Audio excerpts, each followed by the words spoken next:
Good morning. Great to see you. What a way to start a Thursday, right? To talk about the future of retail. Very excited to be here together with you. And what we're going to do for the coming 45 minutes is to talk a little bit about the trends that are impacting retail and what that might mean. And I'm who's going to do most of the talking. I'm Sara Kappelmark, and I'm a partner at McKinsey, where I lead our local retail and consumer hub. So spending all my time in retail, but a bit across sectors. So partly in furniture, but also partly in clothing and other sectors as well. And it's exciting times to be in retail. I think that a lot of retail executives I talk to are perhaps more anxious about this change that is happening than excited, but glass half full or half empty. But in any case, it is changing rapidly. And actually, if you compare it to other industries, this is a graph from McKinsey Global Institute looking at, well, how is digitization affecting different industries? And what they're seeing when they're comparing different industries is that retail, together with banking, is the sector that is changing fastest right now and is approaching that tipping point that the media industry and the travel industry has been through for the past few years, when digitization and this change is not only something that is a nice thing to have at the side, but it's actually something that is reshaping the core of the business. And you might think, well, isn't that about time? Because if we challenge ourselves a bit, retailing has actually looked quite the same for quite a long time.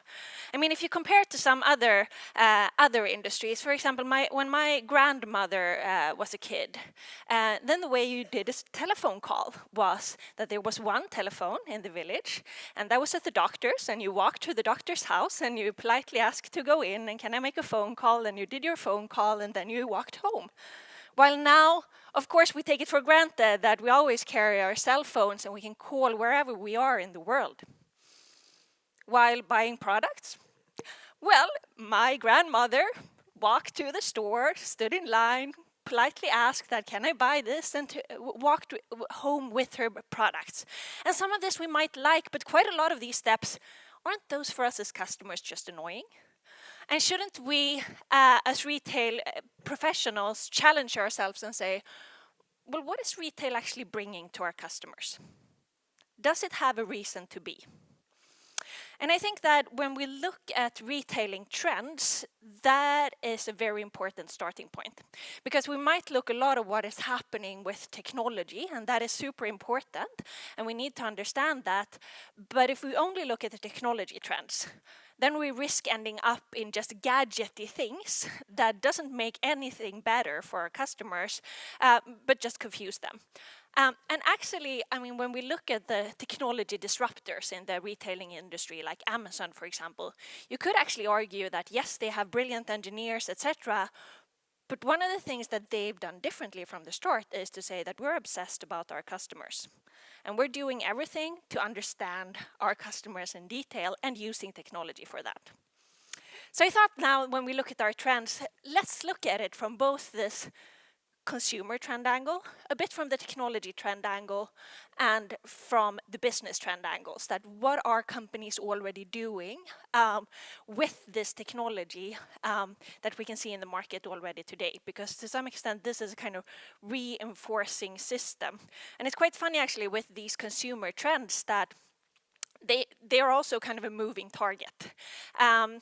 A couple of years ago, when 24 hours delivery started to come, there were a lot of my clients who said that, well, does everyone want 24-hour delivery now? And we did some consumer research, and this was about 4 years ago, and most consumers said that, well, no. Why would I want that? It's fine if I get it within 2 days or 3 days, just as long as I have transparency and know when I get it, that's fine.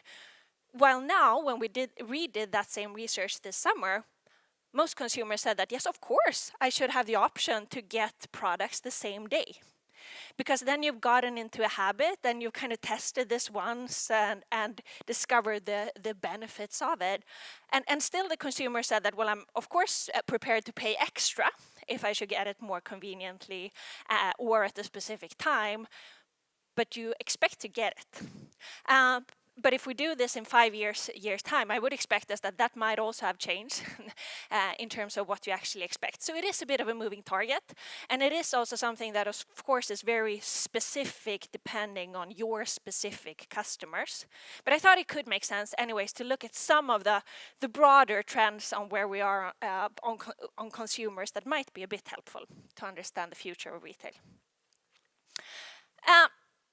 And I think that the first thing to acknowledge is that consumers are becoming increasingly connected and in control. That 88% of adults use a smartphone, and we're actually spending in Sweden a third of our waking time online. So it's not something that is a small phenomenon, it is something that we have all the time. And our consumers are becoming increasingly well informed. 78% of US consumers claim that they sometimes read reviews before making a purchase, which means that when you walk into the retail stores, a lot of your consumers have already decided what they are going to buy. And actually, consumers also have higher expectations. For example, on personalization, that this is also US research showing that 74% of consumers say, well, I actually get frustrated when things are not personalized for me. When I go into a website and I get commercials for diapers and I don't have any small kids, I get frustrated of that. And that is also quite funny because a few years ago, we were just talking about that, this feels scary, right? That someone knows something about me, but consumer sentiments are evolving there as well. And also, consumers are increasingly seamlessly moving between different channels. I mean, we talk a lot about that e-commerce is growing, but the thing that is growing the most is physical retail impacted by digital channels. So that is, by Forrester, expected to be a majority of all retail sales by 2020. Not e-commerce in itself, but sales that somewhere during the customer journey has been impacted by a digital channel. Then everyone that I talk to in the retailing industry typically also ask me, well, what about millennials? Or even now that is starting to become old and people are talking about Generation Z as the next horizon. But the millennials is really the consumer cohort that affects a lot of the spending right now. So a lot of people are interested in, well, how are they? How are they different? So we've done quite a lot of research on millennials. And I think that the sad news perhaps is that, well, they're not that different. They kind of expect the same thing, but they have significantly higher expectation across the board on most aspects. The only aspect we found when we did this research was that the importance of in-store customer service on driving loyalty, there millennials scored lower, but otherwise the expectations were just higher. And to give you an example, if we talk about sustainability, a few years ago, when a lot of people in the industry, understood that, okay, we need to take sustainability seriously, but a key question was, well, will our customers pay for that? So there was a lot of research done on, is there willingness to pay for sustainability? And a lot of research also came back saying that, well, no, that there's no very high willingness to pay for sustainability. And yes, that is changing. People are more willing to pay for sustainability. But what I think is even more interesting when you don't send out just click surveys, but actually have more deep interviews with the millennial generations, is more like, well, that's a strange question. It's not something that you expect that you should be paying for. It's just something that you expect to be there. Just like it would feel like a strange question that would you be willing to pay extra for not having someone murdered in the process of producing this sofa? And most people would say no, or yes, or what should I really answer to this? And that is where sustainability is getting to. That there's just higher expectations. That yes, of course. And this is, of course, pressing for people in the retail industry, how to deal with these higher expectations. I think also a key change is the concept of the sharing economy. Credit Suisse estimate that by 2025, sharing economy revenues will reach $335 billion US. And this is also something that has to do with consumers' perception of what is important, that I would argue is moving from the importance of ownership to the importance of access. And we've seen it quite a lot in the music industry already, where we've moved from the physical product in the physical store to digital distribution of still something that you owned via the iPods to now just a shared product. We're starting to seeing it a bit in the fashion industry, where e-commerce is big and shared products are starting to emerge, like Rent the Runway, for example. And I'm very curious to see what will be the next thing in the furniture industry when it comes to sharing economy. Because I think that as a rule of thumb, typically you can see that products that cost more than $100 and are used less than 1% of the time are really up for grabs for the sharing economy. And if current retailers are not offering solutions for that, I can bet that someone else will come and disrupt it. And let's move into technology trends. One thing that a lot of people are talking about is, of course, big data. That's one of those buzzwords. But to really put some numbers on why that is, the availability of data is growing really, really rapidly. And actually now, in 3 days, more additional data is added than between 2003 and the dawn of time. So there's really a proliferation of a lot of data. And some people are talking about that data is the new gold. And I think that at some point it might become the new gold. But so far it's more that there is more data than people know what to actually do with. But it's starting to come a lot of experiments around it. And this is a terribly busy slide. I'm sorry for that. But this is just to illustrate that we often talk about that, big data can be used for personalization. And yes, that is a use case. But actually advanced analytics of big data can be used basically across the retailing value chain, from product development to pricing optimization to even HR processes, high performer retentions, or to track what type of behavior in a store is it that actually drives revenue. We actually did one of those studies at McKinsey recently, and the boss was really surprised that it wasn't the people that he liked and who talked to him the most who actually were performing the best when it came to sales. But that was really useful data to get in terms of, how do you actually do training for your store employees, etc., to actually drive results.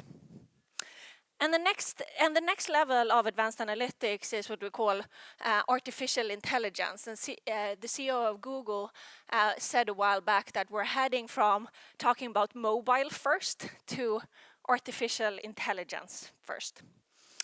And an example of this are these chatbots that actually particularly in the English language, the recognition of words is rapidly approaching human levels.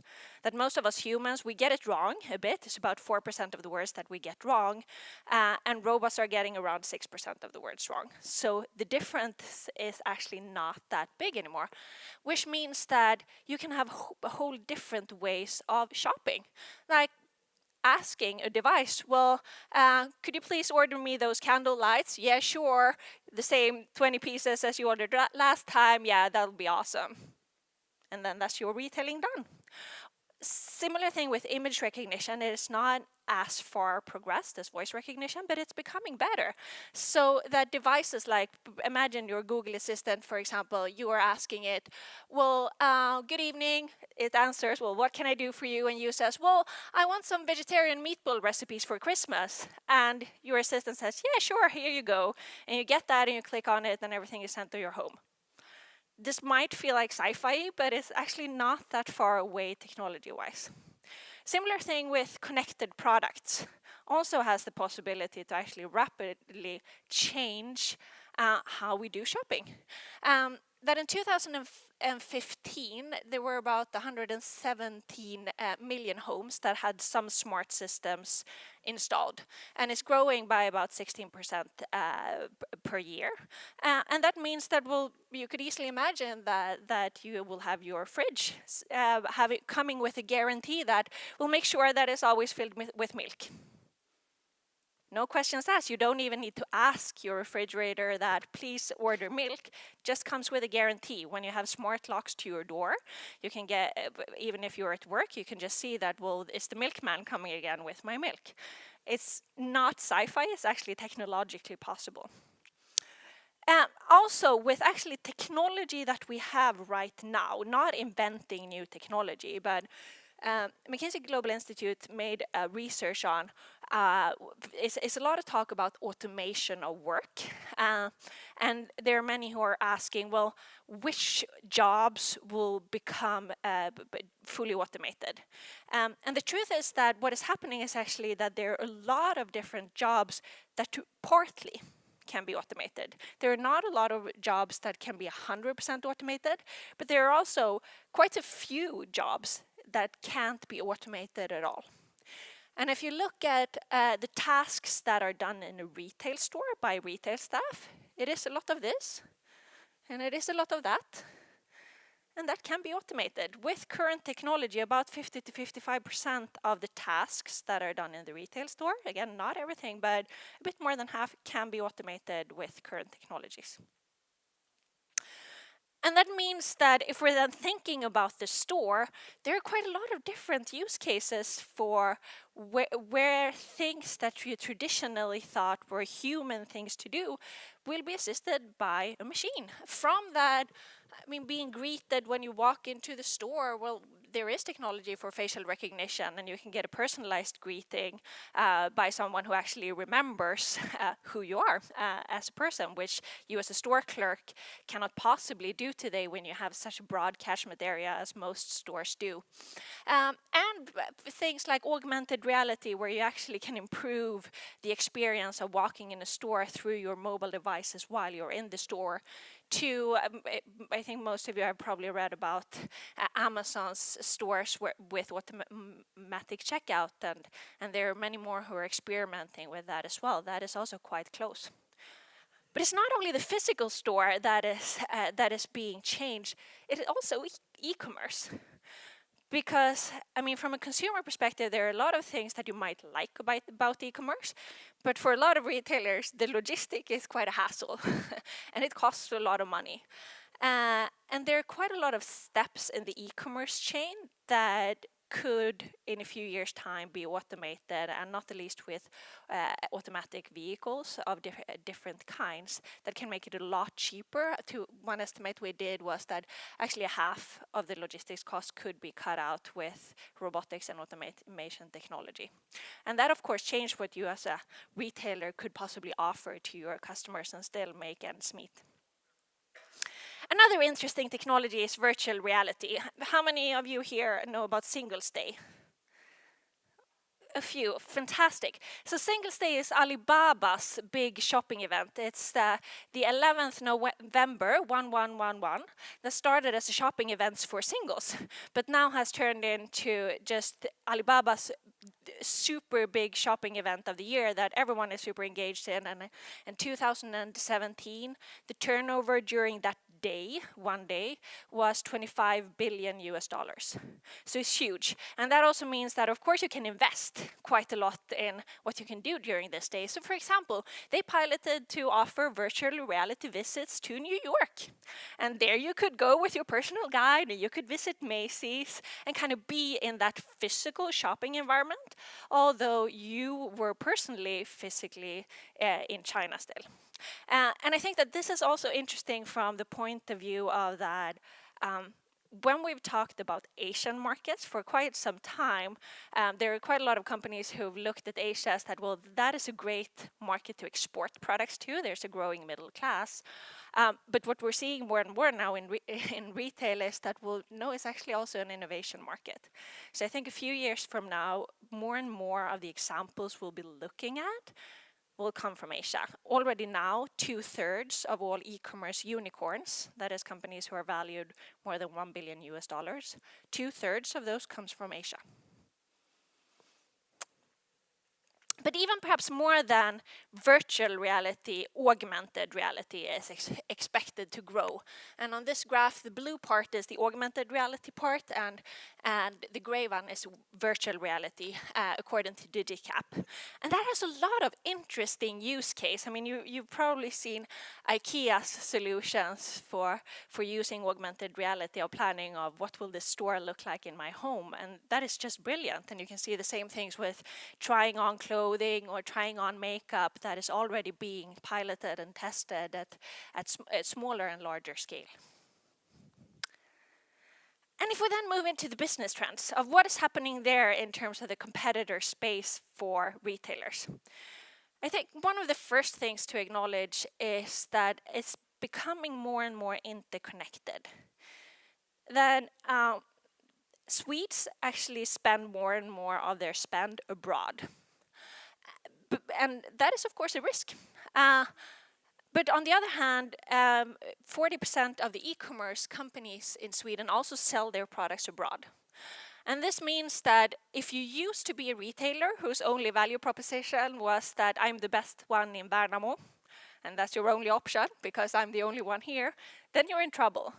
But on the other hand, if you are located in Värnamo, and I come from close to Värnamo, so no disrespect to Värnamo, if you come from Värnamo, then you actually have the opportunity to now reach a global audience.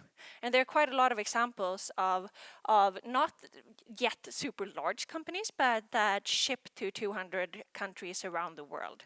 Completely new possibilities, but it raises the bar for what great looks like when you can compare with everything in the world. Also, what is happening is that Alibaba, as we talked about before, is now actually the largest retailer in the world. They have surpassed Amazon. And there are a lot of things we could talk about in terms of what Alibaba and Amazon does, but one of the key things that is kind of changing the logic of retailing is the concept of the endless aisles. That a lot of how we used to do retailing before was kind of constrained by the physical space, that we optimized the sales per square meter, we made planograms, and you had a certain range you could get into that particular space. And that is completely upended now, and that affects quite a lot of processes from the merchandising, but also to the negotiations with suppliers. What is it that you actually offer as a retailer, if not your space? We're also seeing quite a lot of innovation when it comes to monetization models. That, well, how do I actually charge for what I offer? From the standard being that, well, I sell you a product and you give me money for that product, there are more and more kind of subscription services, for example, that instead of buying makeup, you can buy the subscription of a glossy box, and you're partly buying the product, but you're partly buying the experience of this is pretty nice. And there are other examples as well, in like Stitch Fix, for example, for clothing, that also has the service then of picking a box for you that will fit you. And I expect that here we will see a lot more innovation in the coming years as well, that how do you actually charge your consumers for what you're offering them? A common question I often get is that, well, when is e-commerce going to stop? When is it going to plateau? So we've looked at this at different angles, and the perhaps sad news is that, well, there are not a lot of areas where I can say that it has plateaued. It's growing at different rates. And for sure, there are a lot of arguments for why physical retailing is better than e-commerce for certain products, like trying things on, touch and feel, etc. But actually, so far, what we've seen is that the tech companies have rather become more innovative when you're starting to reach those thresholds rather than that the curve is plateauing. Also, I think what we're seeing is that there are new touch points that become the point of transaction. That, for example, social media is becoming more and more shoppable. Here you're seeing an example of Warby Parker's social media adverts, and I think, is there's anyone from House here? I know that House would be here as well, which is like, in essence, a shoppable decoration magazine, where actually the product is that you're using the magazine, but you can also shop there. And this means that as more and more things become shoppable, what the retailing industry is entering into is the same logic that the media industry has been in for a while, That what you're fighting for is not only your customers' share of wallet, but you're also fighting for their share of attention. Because we're reaching a limit of where that is the main scarce resource for a lot of customers in the Western world. So what will this mean? Well, the good thing about looking ahead in the future is that you're always wrong to some extent, and I suppose that the question is just how wrong you are.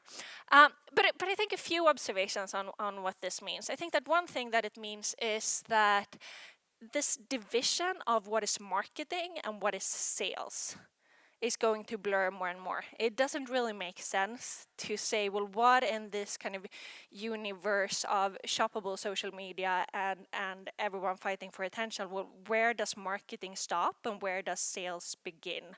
It's rather that it's a continuous loop of consumer interactions where you market at every step of the way, and somewhere along the line the transaction happens, but that is not kind of the only key part of doing retailing. I think what we also can expect is that it's not one format taking it all. It's rather, if you could call it, the death of 1,000 cuts or the fantastic blooming of many different opportunities. That I think we will see a proliferation of very many different type of formats for different type of purchase occasions. Like, for example, this we talked about, connected self-replenishing products. Well, that's okay for something that you really don't want to engage in, like milk. I don't really care. While there are products that you might really care about and where the experience might mean a lot, and then you wouldn't want to have that self-replenished. So I think that at the core of it, that quite a lot of you might have seen the kind of classical retail pentagon. What are the 5 dimensions that you can optimize as a retailer? You can optimize, you have the best products, the best price, the best service, the best experience, and the best convenience. I think that pretty much still holds true.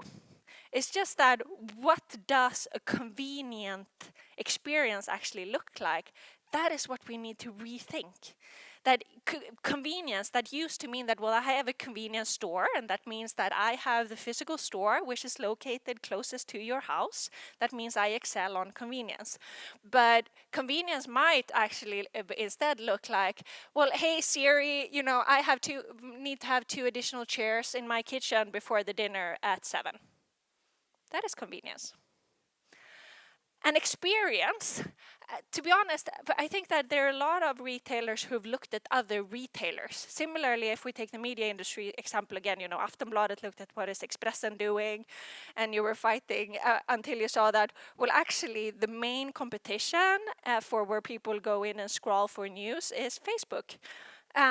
And similarly, I think that with experience, it's not only about having the best retailing experience, it is about, if you're looking at this share of attention, looking at everything else you can do with your time.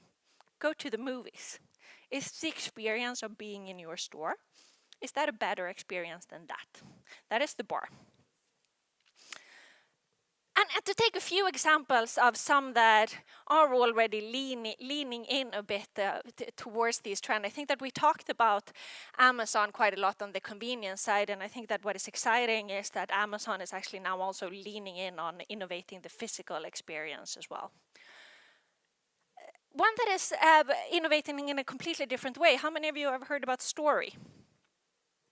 Go there in this American store, which is super exciting, both from a customer perspective, that their concept is that they tell stories, and there are different stories, different weeks. Like, for example, this is what the store looked like when they had Remember When theme. Well, this is the same store when they had well-being theme, so it's completely changing. And what is interesting about that is both, of course, from a consumer perspective, that is exciting, it's something you want to go to, it's kind of an event, they have lectures and things kind of connected to this. You can go to yoga when there's a well-being theme. But it's also very interesting in terms of monetization. that they actually get half of their revenues from sponsoring and from not selling the product, but having the producers of these products kind of investing in this as a marketing activity. So there you have kind of in practice this blurring line between marketing and sales, and where you as a retailer can think about, well, where are we and can we actually offer more of marketing? Another one, Tom's. How many have been to a Tom's store? A few, great. I think that Tom's, they're selling shoes, and they have a lot of interesting things in that in itself, that they're giving shoes to the third world if you're buying their shoes. But they're also innovating the retail experience. So this is from Venice Beach, where there is both a store and you can buy product, but equally much, it's a cafe and sitting spaces, and we go talk to people who have been there or go in and read their Google reviews. Here's one that says, it was so cute, great selection and service, employees were friendly and helpful, ended up hanging out for a while trying on shoes, chatting, great experience, left with my favorite summer sandals. So yes, it is a shopping experience, but the job of a store clerk was equally much to sit and chat about things that are going on in Venice Beach and drinking a coffee together with you as a social connectivity experience, rather than kind of traditional sales way of being. And they really encourage people to just hang out and spend time there and experience the brand. Another one, how many of you have been to Made? When we talk about furniture, I think that one barrier that many are talking about too, well, why would people want to buy this online? Of course, you want to touch and feel it. And what Made has done, this is their stores where they then have pictures of the different items, and you can pull out this box and then you can touch. But there's only a very small cloth piece, so they don't have to have a huge store space, which means that they can have this store in central London. And we talked about the house before. Also, when it comes to delivery, this concept of robots and drones is not super sci-fi far out. This is Domino's delivery robot. It's so cute. I would love for it to come to my door at any time. But it is actually happening right now. So I think that the main question that remains, and perhaps is rather how you will imagine your retail. And I think as a last tribute to Ingvar Kamprad, I think that the only thing we can fully be sure of is that most things remain to be done. A glorious future. Thank you so much.